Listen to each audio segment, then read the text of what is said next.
I rather would have no Quran at all, as we in Holland at least. I would, if I would become the Prime Minister of the Netherlands next year, after I would win the elections, close the Dutch borders for immigrants from Islamic countries immediately. News आई है कि जो far right Dutch politician हैं Geert Wilders, उन्होंने election जीता है और उनके जो मैनिफेस्टो है वो तो बड़ा खतरनाक है। गिर्ट विल्डर्स जो बड़ा मशहूर है पाकिस्तान में भी और टीएलपी का खास दोस्त है, खालिद लतीफ ने भी उसके ऊपर फतवा, उसके सर की कीमत लगाई थी, जो कि खुद मैच फिक्सिंग में पकड़ा गया। नीदरलैंड में जो गिर्ट विल्डर है उन्होंने विन किया है इलेक्शन को। ये कहते हैं कि मैंने ये जितने भी ये जो सुनामी आया है इमिग्रेंट्स का और ये जो अजाइलम है, मैं इसको बिल्कुल बंद कर दूंगा। हम एक ज़राई मुल्क के अवाम, मगर इस कौम के पास खाने को रोटी नहीं। लेकिन आज मैं ये एक और बात बताना चाहूंगा।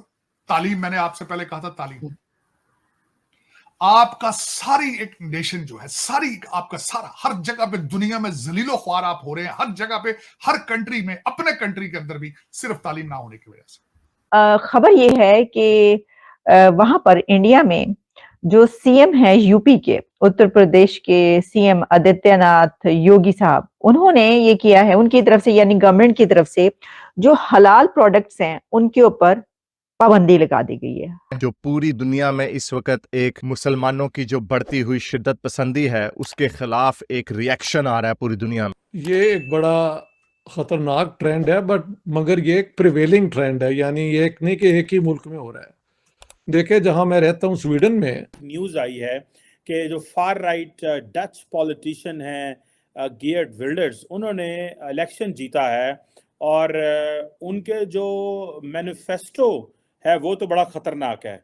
कई लोगों का कहना ये है, सारा जो इंटरनेशनल प्रेस है उसने उनको लिखा है एंटी इस्लाम पॉलिटिशियन, जो उसको टाइटल दिया गया है उनको एज अ पॉलिटिशियन, एंटी इस्लाम। और वो ये कहते हैं कि मैंने ये जितने भी ये जो सुनामी आया है इमिग्रेंट्स का और ये जो अजाइलम है, मैं इसको बिल्कुल बंद कर दूंगा। और ये उनका इलेक्शन मैनिफेस्टो था और वो तो ये भी कह रहे हैं हम यूरोपियन यूनियन से निकल जाएंगे। आप कैसे देखते हैं? 6 से 7% मुसलमान हैं नीदरलैंड के अंदर। How do you see doctor साहब, आप तो खुद यूरोप में बैठे हुए हैं उसी मुल्क के करीब, व्हाट इज योर माइंडसेट कि ये क्या होने जा रहा है? मुसलमानों के खिलाफ ये जो एक कैंपेन चल रही है कि उनको आने ना दिया जाए, ऐसा क्या मुसलमानों ने गलत किया है कि एक जो फार राइट पॉलिटिशियंस हैं जो कि ज़्यादातर इकोनॉमी और चीज़ों पे डिस्कस करते थे, अब वो कल्चर, आइडेंटिटी, रिलीजन पे ज़्यादा जो है वो बहस कर रहे हैं और अवाम के अंदर इस हद तक पॉपुलर हैं कि वो 6% मुसलमानों को बेस बना के वो पावर में आ जाते हैं। How do you read this sir? ये एक बड़ा खतरनाक ट्रेंड है, मगर ये एक प्रिवेलिंग ट्रेंड है, यानी ये एक नहीं कि एक ही मुल्क में हो रहा है। देखे जहां मैं रहता हूं स्वीडन में, वहां पे जो सबसे बड़ी पार्टी नंबर 2 है हमारी पार्लियामेंट में, वो ओपनली एंटी इमिग्रेशन पार्टी है, बेसिकली एंटी मुस्लिम पार्टी है।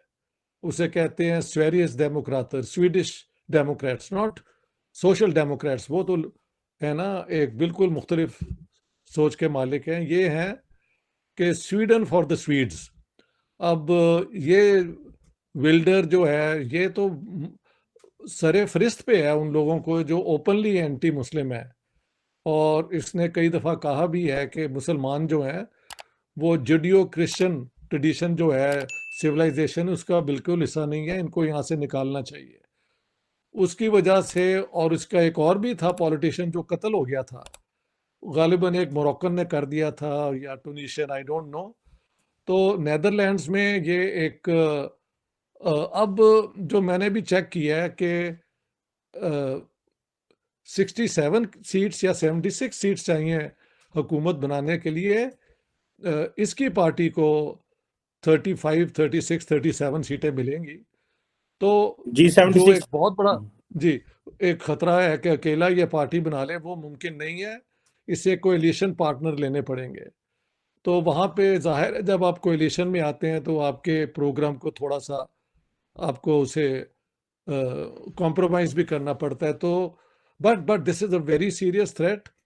और ये इस्लामोफोबिया की, देखें इस्लामोफोबिया की दो तीन, एक तो है कि when you come from outside किसी भी सोसाइटी में, तो लोग एक खास शक की नजर से तो देखते हैं ना कि ये कौन आ गया है। गिर्ट विल्डर्स जो बड़ा मशहूर है पाकिस्तान में भी और टीएलपी का खास दोस्त है, खालिद लतीफ ने भी उसके ऊपर फतवा, उसके सर की कीमत लगाई थी, जो कि खुद मैच फिक्सिंग में पकड़ा गया। यानी जो मैं कहता हूँ, जो जितना बड़ा हरामी होगा उतना बड़ा आशिक रसूल होने का दावा करेगा। उसी तरह टीएलपी ने उनके ऊपर फतवा लगाया हुआ है, क्योंकि गिर्ट विल्डर्स जो है वो इवन फॉर माई लाइकिंग, जो जिस तरह वो बात करते हैं, जितना जिस किस्म की वो लैंग्वेज यूज करते हैं, उसको देख के बंदा यही कहता है कि ये डिसेंसी के जुमरे के अंदर नहीं आता। लेकिन क्या वजह है कि वो बंदा पिछले 20 साल से लगा हुआ है इस्लामिज्म के बढ़ते हुए डेंजर के खिलाफ बोलने पर, और हत्ता के अब 20 साल बाद उसकी पार्टी इलेक्शंस जीत गई है। जी हाँ, गिर्ट विल्डर्स की पार्टी ने ऐलान कर दिया है कि वो नेदरलैंड्स में जीत गई। तो इंडिया में हम देखते हैं कि एक रिएक्शन आ रहा है, मुसलमानों की कुछ हरकतें ऐसी हैं। अगेन मैं इसको जस्टिफाई नहीं कर रहा, मेरी अभी कुशल से कल बात हुई इंग्लिश चैनल पर, उस पर भी हमने ये डिस्कस किया कि हाँ ये जो इस्लामिज्म का थ्रेट है ये असल है, लेकिन इसका मतलब ये नहीं है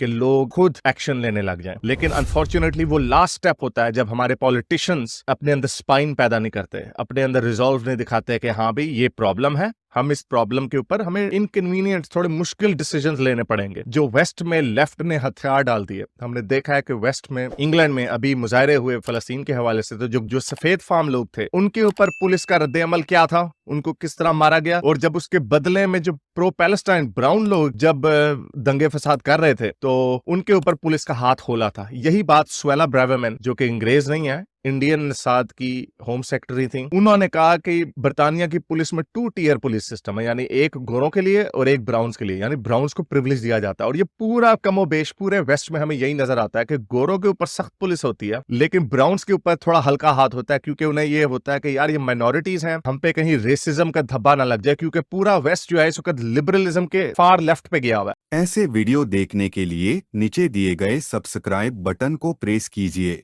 और घंटी बटन को क्लिक कीजिए ताकि आपको नए वीडियो मिलती रहे।